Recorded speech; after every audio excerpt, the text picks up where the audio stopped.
আকাশে ছোঁয়ার গল্প সাজায় শূন্যে ওড়ার ছন্দে মেতে।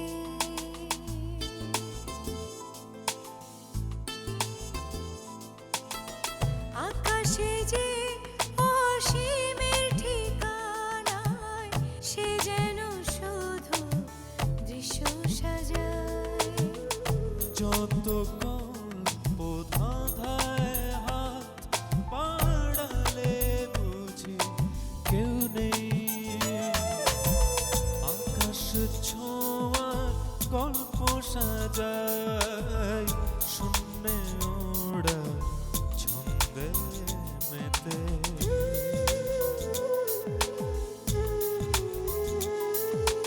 ধাওন্ত তোমার গতি ছুটে চলে অবিচল। আমার আঙিনা প্রজাপতি চঞ্চল।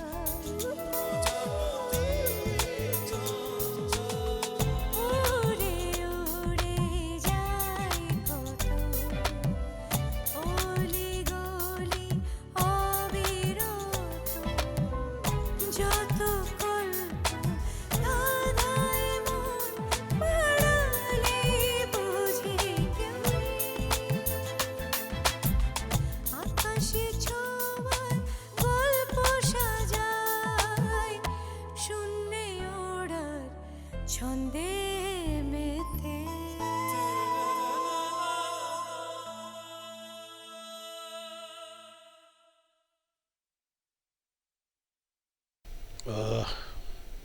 চুপ করো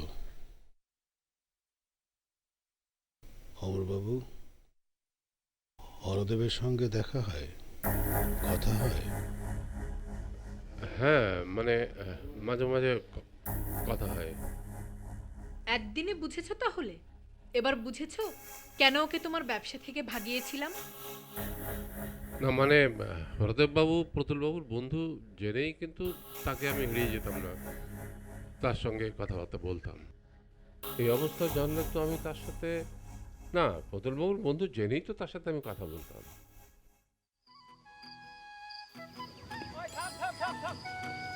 আরে এরকম দেখো কিরকম, এই যে দাঁড়া পাথর দে।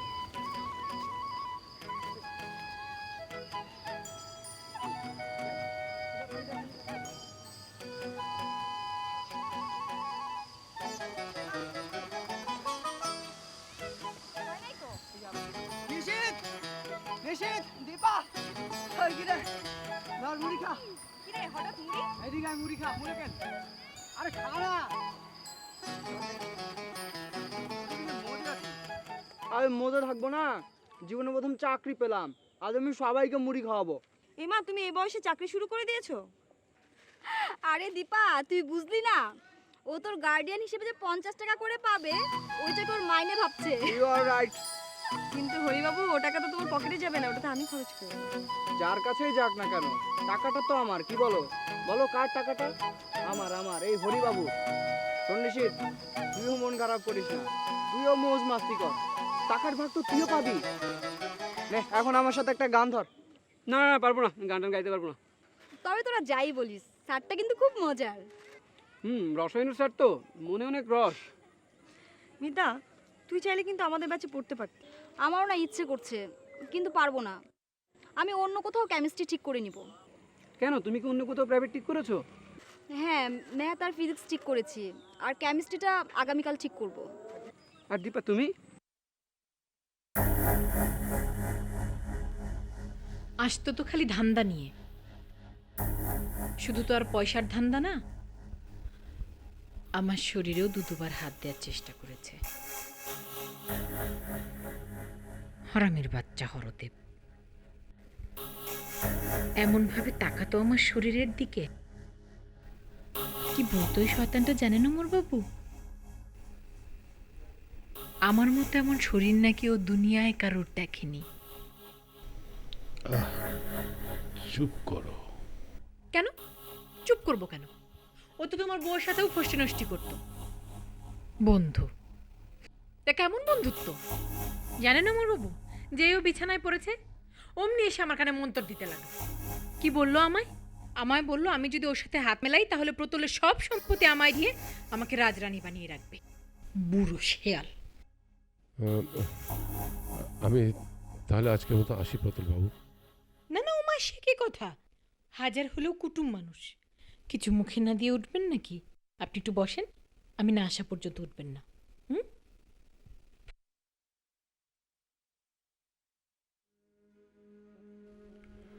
যাকে এই ভাগে একটা কথা বলি। বলেন। আপনার ব্যবসাপাতির খবর কি? সব শেষ, এখন শুধু দিন গুনছি। এ কথা বলছেন কেন? চিকিৎসা নিশ্চয়ই আছে। যাই আছে, শুধু ওষুধ গিলছি, কোনো লাভ হচ্ছে না। সত্যি বলছি, আমার মরতে ইচ্ছে করছে না। চারিদিকে এত কিছু, আমার এত টাকা, আর আমি মরে যাব।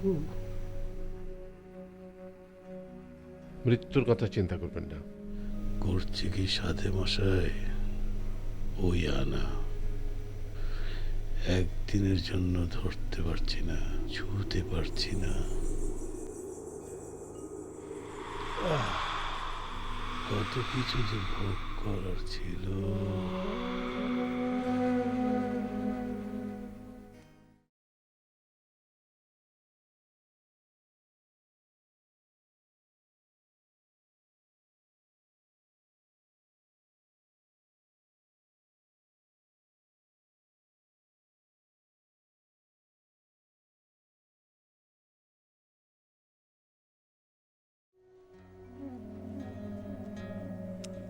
অত চিন্তার কিছু নেই, আমি অলরেডি রুটিন করে ফেলেছি। শনি সোম বুধ সকাল 5:30 থেকে 7:30 পর্যন্ত ফিজিক্স। এরপর যদি ওদিন ক্লাস হয় তাহলে ক্লাসে যাব, না হলে হোস্টেলে। ঠিক ওই দিনই 2টা থেকে 4টা পর্যন্ত ম্যাথ। এরপরে 4:30 থেকে 5:30 পর্যন্ত বাংলা। বাংলার জন্য 1 ঘন্টা হলেই হবে। এই তো গেল শনি সোম বুধ। এবার আসো রবি মঙ্গল বৃহস্পতি। রবি মঙ্গল বৃহস্পতি সকাল 5:30 থেকে 7:30 পর্যন্ত বায়োলজি। এরপরে 2টা থেকে 4টা পর্যন্ত ইংরেজি। তারপর তোদের সাথে 6টা থেকে 8টা পর্যন্ত কেমিস্ট্রি। এখন তোমাদের মনে একটা প্রশ্ন আসতে পারে, আমি যদি এত প্রাইভেট পড়ি তাহলে নিজে পড়বো কখন? খুব সহজ। এখন তো আমাদের ক্লাসগুলো ঠিকঠাক মতো হচ্ছে না, ক্লাসে ফাঁকে ফাঁকে পড়া যাবে। আর যদি ক্লাস শুরুও হয় তাহলে 9টা থেকে 12টা। কিন্তু প্রশ্ন হচ্ছে গিয়ে নতুন মাস থেকে আমাদের প্রাইভেট শুরু হচ্ছে, আর হাতে সময় আছে 2 থেকে 3 দিন। এখন যত আরাম করার করে নাও বাবুরা, এরপরে কিন্তু খুব মনোযোগ দিয়ে লেখাপড়া করতে হবে, বুঝলা? বাবা, মাথা একেবারে প্যাচ লেগে গেল রে। নিশিত, একটা গান ধর না। তুমি এসেছিলে পরশু, কাল কেন আসনি? তুমি এসেছিলে পরশু, কাল কেন আসনি? কাল কেন আসনি? কাল ভালোবাসনি। তুমি কি আমার বন্ধু? কাল ভালোবাসনি।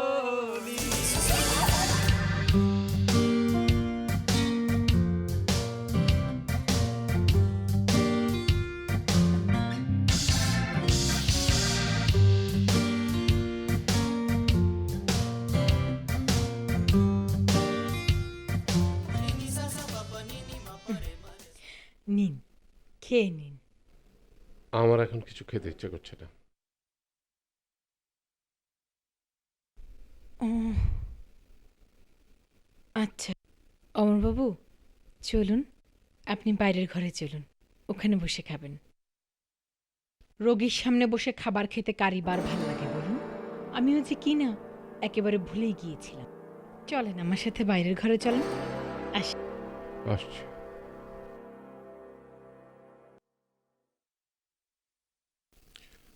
আমি তাহলে যাই প্রতুলবাবু। ঠিক আছে।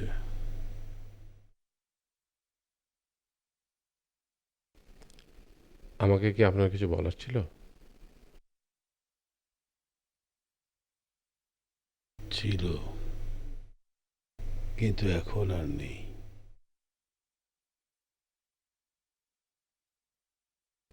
কি বলার ছিল বলেন না। আমার বৌমাকে একটু দেখতে ইচ্ছে করে, সম্ভব? সে তো খুবই ভালো কথা, কিন্তু আমার মেয়েটা যে বড় জেদি। হ্যাঁ, জেদি। আমরা আগে ছাগল কিনতে যেতাম, আর ঘর শক্ত, জেদি, তেজ বেশি, ধুস মারে। তাকে বলতাম এটাকেই আগে কাটো। জেদিদের পোষ মানাতে ভারী মজা পেতাম। আজ সেই ক্ষমতা নেই, বিছানায় পড়ে আছি। আপনার মেয়ে নিশ্চয়ই 1 বছরে অনেক বড় হয়েছে। আপনার মেয়েকে আমার ভালোভাবে মনেও নেই। 1 বছরে নিশ্চয়ই অনেক বড় হয়েছে।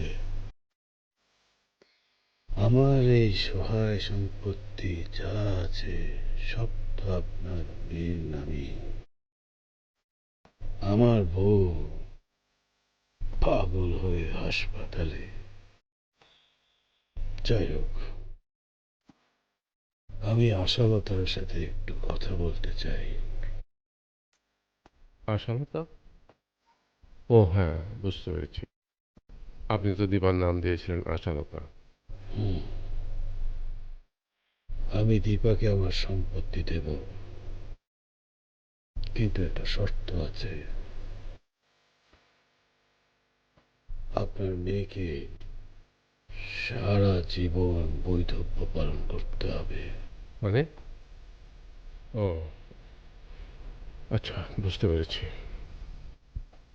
তাহলে আপনি আপনার সম্পত্তির বিলি ব্যবস্থা এখনো করেননি? অবশ্য সেটা আপনার নিজের ব্যাপার, তবে আমার মনে হচ্ছে যত দ্রুত সেরে ফেলবেন ততই ভালো। হুম, করব। এখন তো মরছি না, কত কিছুই আর দেখার আছে। আমি তাহলে আসি, কোনো প্রয়োজন পড়লে আমাকে খবর দেবেন, আমি চলে আসবো। আসি, নমস্কার।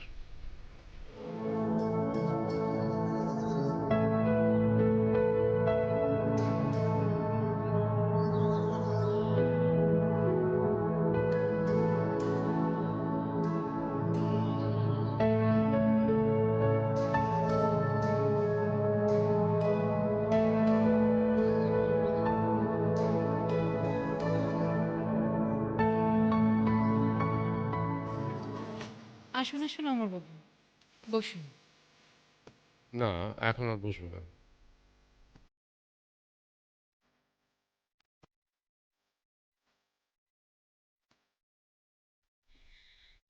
অন্য সবার মতো আপনিও আমাকে প্রতুলের বাড়ির ঝি মনে করছেন, সেই জন্য বসতে ঘেন্না হচ্ছে না? ছি ছি, আপনি কি বলছেন? আচ্ছা, এই আমি বসছি। বসুন আপনি।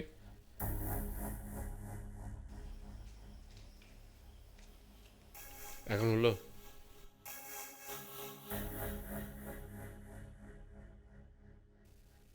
প্রতুলের স্ত্রী ছিল, কিন্তু তার কোনো ক্ষমতা ছিল না।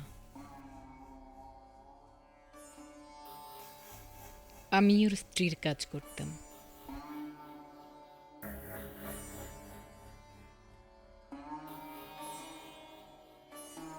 খুব অল্প বয়সে বিধবা হয়ে এই বাড়িতে এসেছিলাম।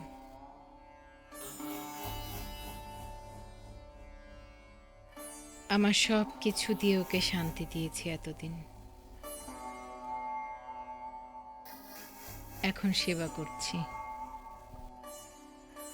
সারাটা জীবন আমি এই বাড়িটার পেছনে খরচ করেছি।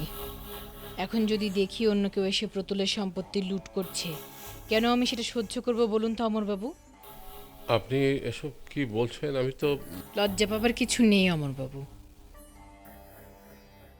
টাকা পয়সা, সম্পত্তি, সম্পত্তি দরকার, সবার দরকার। আপনার যেমন দরকার আমারও তেমন দরকার। এই যে আমি এখনো এখানে পড়ে আছি, প্রতুলের সেবা করছি, এটা কি শুধুই প্রতুলের সেবা? না, লোভও আছে, থাকবেই না বা কেন? কি বা এমন বয়স হয়েছে আমার বলুন তো?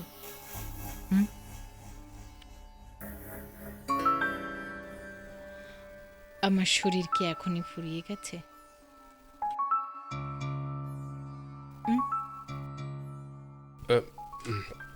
আমি আসলে আপনার কথা ঠিক বুঝতে পারছি না। সোজা কথা হচ্ছে আমি প্রতুলের সম্পত্তির ভাগ চাই। ভাগ চাই, পুরোটাই চাইতাম, কিন্তু প্রতুল রাজি হবে না। ইদানিং আবার সে খুব বৌমা বৌমা করছে। আমি বাধা দিচ্ছি না, হোক, সম্পত্তি ভাগ হোক। সম্পত্তির অর্ধেক তো আপনার মেয়ের, আমি বাকি অর্ধেক পেলেই খুশি থাকব। আপনি এ কথা তো প্রতুলকে বললেই পারেন, আমাকে বলছেন কেন? ওর অবস্থা তো আপনি দেখলেনই, এখন শুধু দিন গুনছে। সম্পত্তির বিলি ব্যবস্থা করার কোনো নাম নেই। আমি চাই আপনি একটা ভালো উকিলের সাথে কথা বলেন, সম্পত্তি সমান দুভাগে ভাগ করে দুজনের নামে একটা উইল তৈরি করেন। আমি সেটা ওকে দিয়ে সই করিয়ে নেব। যা করার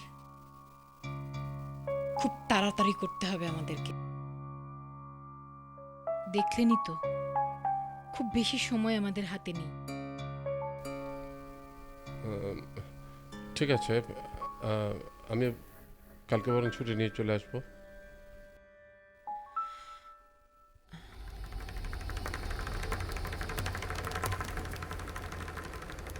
এত অল্প সময় নিয়ে আসবেন না যেন। উইলের কাজ অনেক ঝামেলা, কখন শেষ হয় কে জানে। রাতও হতে পারে, রাতে এখানে থাকতেও হতে পারে। অবশ্য সেটা নিয়ে কোনো ঝামেলা নেই। এই বাড়িতে অনেকগুলো ঘর খালি পড়ে আছে, আপনি শান্তি মতো বিশ্রাম নিতে পারবেন।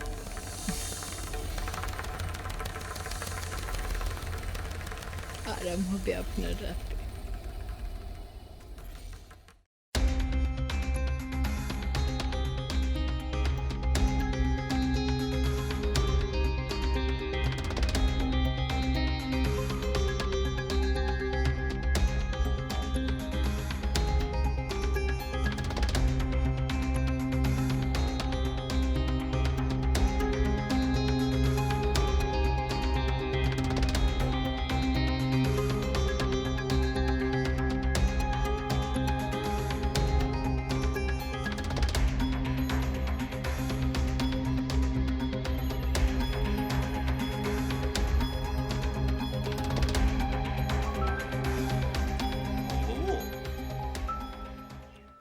ওরা যদি মরে যায় তাহলে তো সেটা গাছগুলোর জন্য সুখবরই, তাই না?